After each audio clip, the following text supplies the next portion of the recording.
తెలంగాణలో నాయకుల్లో ఉన్న ప్రస్తుతం కానీ, ముందున్న వాళ్ళు కానీ ఎవరికైనా సీఎం అయ్యే జాతకం ఉందా? హోదా ఉందా? అవుతారా? రేవంత్ రెడ్డి ఉండగా మిగతా వాళ్ళు ఎందుకు అవుతారమ్మా? హ్మ్. ఇప్పుడు రేవంత్ రెడ్డి గారు మీకు ఇష్టం లేకుండా పరిపాలన చేస్తే అవుతారు. రేవంత్ రెడ్డి గారు అంత ఛాన్స్ ఎందుకు ఇస్తాడు? ఆయన యెస్. యువకుడు, డైనమిక్గా ఉన్నాడు, కక్ష సాధింపు చర్యలు ఏం చేయట్లేదు, అందరినీ కలుపుకొని వెళ్తున్నాడు, చాలా తెలివిగా వెళ్తున్నాడు. సోనియా గాంధీని, ఇదిగో రాహుల్ గాంధీని, వాళ్ళ వైఫ్ని కూడా తీసుకెళ్ళి పరిచయం చేసి ఎంత డిగ్నిఫైడ్గా చేస్తున్నాడు ఆయన. తర్వాత ప్రజారంజక పాలనలు అన్నీ చక్కగా చేస్తున్నాడు. కేసీఆర్ పెట్టినటువంటి స్కీమ్స్ ఏది కూడా డిస్మిస్ చేయలేదు. కొత్త రేషన్ కార్డ్స్ ఇస్తున్నాడు. ఆడవాళ్ళకి చక్కగా ఇంట్లో ఉండే ఆడవాళ్ళు ఇదిగో బయట తిరుగుడే తిరుగుడు అనమాట. స్టూడెంట్స్ తిరుగుడే తిరుగుడు, ఫుల్ ఫ్రీ బస్ ఇచ్చారు. ఆయన చూసి మా రేవంత్ రెడ్డిని చూసి అక్కడ ఆంధ్రప్రదేశ్లో ఉన్న బాబు గారు కాపీ కొట్టారు, పవన్ బాబు గారు కాపీ కొట్టారు. మరి కర్ణాటకలో ఉన్నటువంటి కాంగ్రెస్ పార్టీ మా రేవంత్ రెడ్డిని చూసే కాపీ కొట్టింది. Is a friendly man. ఆయన రైట్. ఏంటంటే అందరినీ కలుపుకొని వెళ్ళిపోతాడు. కాబట్టి ఇప్పుడు ఆమ్రపాలి గారిని చక్కగా తీసుకొచ్చాడు, మంచి పదవులు ఇచ్చాడు. మరి కేటీఆర్ గారేమో స్మితా సబర్వాల్ గారికి ఇస్తే దానికి ప్యారలల్గా ఈయన ఆమ్రపాలికి ఇస్తున్నారు అంతే ఇవన్నీ. సో ఛాన్స్ ఇవ్వడు రేవంత్ రెడ్డి, ఛాన్స్ ఇవ్వడు. అందువలన ఇప్పుడు మళ్ళీ అధికారం లాక్కోవాలంటే చాలా కష్టపడాలి కేటీఆర్. హ్మ్. నో డౌట్ వాళ్ళు కూడా బ్రహ్మాండంగా చేశారు.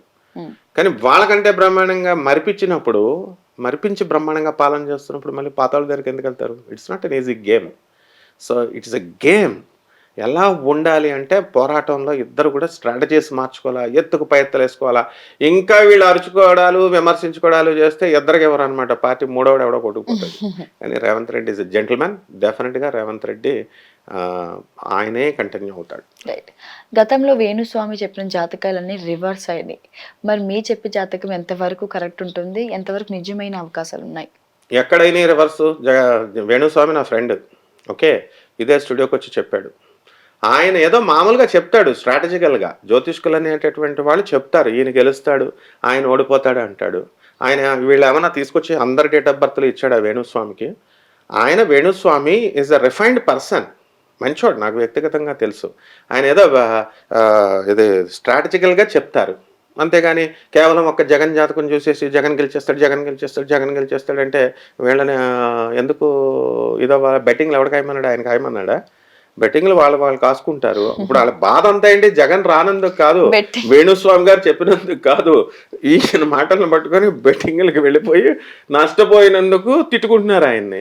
ఆయన చక్కగా బ్రహ్మాండంగా జ్యోతిషానికి అంబాసిడర్ ఆయన. వేణుస్వామి వచ్చిన తర్వాత ఆయన ఏంటంటే పాపం మంచి చెప్తాడు, ఓపెన్గా చెప్తాడు, డేరింగ్గా చెప్తాడు. కాకపోతే చంద్రబాబు నాయుడు వాళ్ళు రారని ఆయన ఎక్కడ చెప్పలా. ఆయన ఏం చెప్పాడు? జగన్ వస్తాడన్నాడు. బోల్డంత మంది చెప్తారు, బోల్డంత మంది జ్యోతిష్కులు చెప్తారు. ఏ రాజకీయ విశ్లేషకులు చెప్పట్లేదా జగన్ ప్రజలకి వాళ్ళకే తెలియదు అన్నారు? సో ఇవన్నీ జ్యోతిష్యం అని అంటే ఆస్ట్రానమికల్ ఫ్యాక్టర్స్ని, ఆస్ట్రాలజికల్ ఫ్యాక్టర్స్ని బ్లెండ్ చేయాలి. మోడర్న్ సైన్స్ని, ఏన్షియంట్ సైన్స్ని బ్లెండ్ చేయాలి. అందుకే నేను మొదటి నుంచి చెప్తున్నాను, కేవలం శని 3వ ఇంట్లో 4వ ఇంట్లో ఉన్నాడు. వేణుస్వామి అనుకుంటున్నారా, మజాకా అనుకుంటున్నారా? వీళ్ళు ప్రజలు ఏమనుకుంటున్నారు అసలు? ఆయన బాగుపడండి రా అని చెప్తున్నాడు. డబ్బులు సంపాదించండి, కసిగా సంపాదించండి అన్నాడు. ఆయన చెడు చెప్పాడా?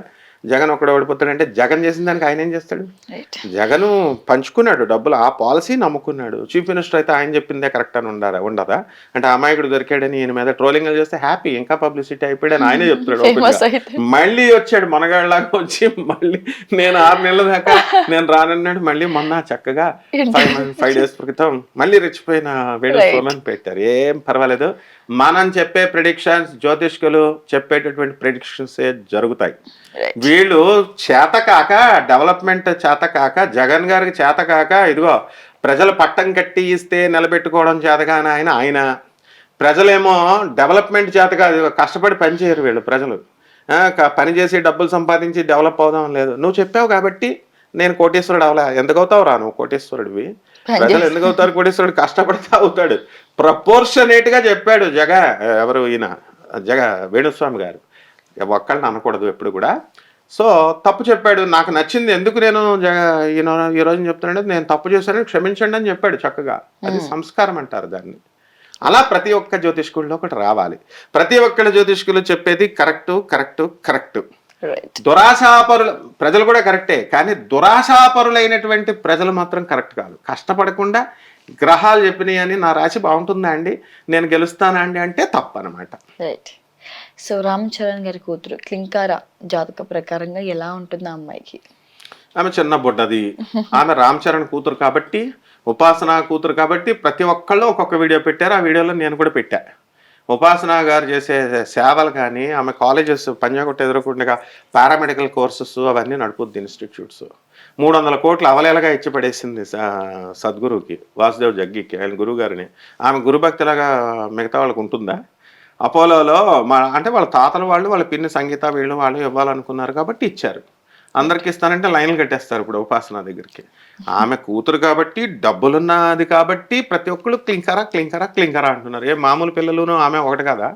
ఏం చిరంజీవికి డబ్బులు లేనప్పుడు, జీరోలో ఉన్నప్పుడు, ఆయన వాళ్ళ తండ్రి మామూలు ఆర్మీ మ్యాన్గా ఉన్నప్పుడు, టీచర్గా ఉన్నప్పుడు పవన్ కళ్యాణ్ గారు ఇంటర్వ్యూస్లో చెప్తూ ఉంటారు. అప్పుడు మరి చిరంజీవి గారిని అలా చూసారా? చిరంజీవి కష్టపడ్డాడు, డిసిప్లిన్గా పెరిగాడు, మెగా హీరో అయ్యాడు. పవన్ కళ్యాణ్ గారు కష్టపడ్డారు, రామ్ చరణ్ కష్టపడ్డాడు, అందుకే ఉపాసన లవ్ చేసింది. అదే రామ్ చరణ్ హీరో కాకపోతే ఉపాసన లవ్ చేస్తుందా? పెళ్లి చేసుకోవడానికి ఒప్పుకుంటుందా? చిరంజీవి గారి దగ్గర డబ్బులు లేకపోతే వాళ్ళు ఒప్పుకుంటారా? వాళ్ళ దగ్గర డబ్బులు లేకపోతే చిరంజీవి గారు ఒప్పుకుంటారా? ఇంకా చిరంజీవి చాలా మంచోడు. ఎందుకని పాపం ఆయన వాళ్ళ అమ్మాయి భరద్వాజం చేసుకుంటున్నప్పుడు ఇంత మాట అండు, అంత మృదు స్వభావి. ఓకే, ఇప్పుడు క్లింకార భవిష్యత్తు బ్రహ్మాండంగా ఉంటుంది, పేరు కూడా బ్రహ్మాండంగా ఉంది, ఉపాసన బ్రహ్మాండంగా ఎంటర్ప్రెన్యూర్ చేస్తుంది. అండ్ డెఫినెట్ ఆమె మాత్రం సినిమాల్లోకి పంపదు. అది నేను ఇప్పుడే చెప్తున్నాను, ఆమె భవిష్యత్తు కమానేని జ్యోతిష్కుడు చెప్పలేడు. ఉపాసన మెంటాలిటీ నాకు తెలుసు కాబట్టి చెప్తున్నాను. ఆమె ఈ ఫీల్డ్లోకి పంపదు, సినిమా ఫీల్డ్లోకి. మెగాస్టార్ కూతురైనా సరే ఆమె ఎంతసేపు ఇండస్ట్రియలిస్ట్గా, ఎంటర్ప్రెనర్గా ఎదిగేలాగా చేస్తుంది. నాగ చైతన్య సమంత జాతకం కుదరకనే వాళ్ళు విడిపోయారా? అదే చెప్తున్నా కదా, సమంత నాగ చైతన్య విడిపోవడానికి కారణము ఏ పర్సనల్ ఇష్యూస్ లేవు. ఇద్దరికి ఇండివిజువాలిటీలు ఎక్కువైపోయినాయి. సమంత ఈజ్ మోర్, దాన్ని ఏమంటారంటే, కొంతమంది ఆడపిల్లలు ఎలా ఉంటారంటే కెరీర్కే ఎక్కువ ప్రాధాన్యత ఇస్తారు. కెరీర్కి ప్రాధాన్యత ఇచ్చినప్పుడు నాగ చైతన్య కూడా అంతే. ఆమె ఏదో కారణాలు ఎవరికి తెలియదు కానీ చెప్తూ ఉంటారు. సో కారణాలు కూడా మనం అమల గారు చెప్పేదాకా మనం కూడా చెప్పకూడదు, ఎందుకంటే అమల గారు మన ఫ్రెండ్ కాబట్టి. సమంత వాళ్ళిద్దరు విడిపోవడానికి ఏ విధమైనటువంటి పర్సనల్ ఇష్యూస్ లేవు, ఏ విధమైన ఎలిగేషన్స్ అతని పైన కానీ ఈమె మీద కానీ లేవు. ఓన్లీ వన్ థింగ్ ఏంటంటే కెరీర్ ఓరియంటెడ్ ఆ పర్సన్. ఆమె ఆ కెరీర్ పరంగా ఎదగాలి అనేటటువంటి విషయాల్లో ఆమె కొంచెం తొందరపడి స్టెప్ తీసుకొని, ఆమె తనే స్టెప్పే కరెక్ట్ అనుకొని పెద్దవాళ్ళు వాళ్ళ అమ్మగారు వాళ్ళు డిసైడ్ చేసుకొని విడిపోయారు. అంతకు మించి ఏం కాదు. సమంతకి మరి మళ్ళీ పెళ్లి యోగం ఉందంటారా? ఎందుకు చేసుకోకూడదు? ఆ మనిషి కాదా, చేసుకో ఉంటుంది, తప్పే ఉంది. ఇప్పుడు మ్యారేజ్ ఇప్పుడు అలాగే ఉండిపోమని ఎలా చెప్తారు వీళ్ళు ప్రజలు?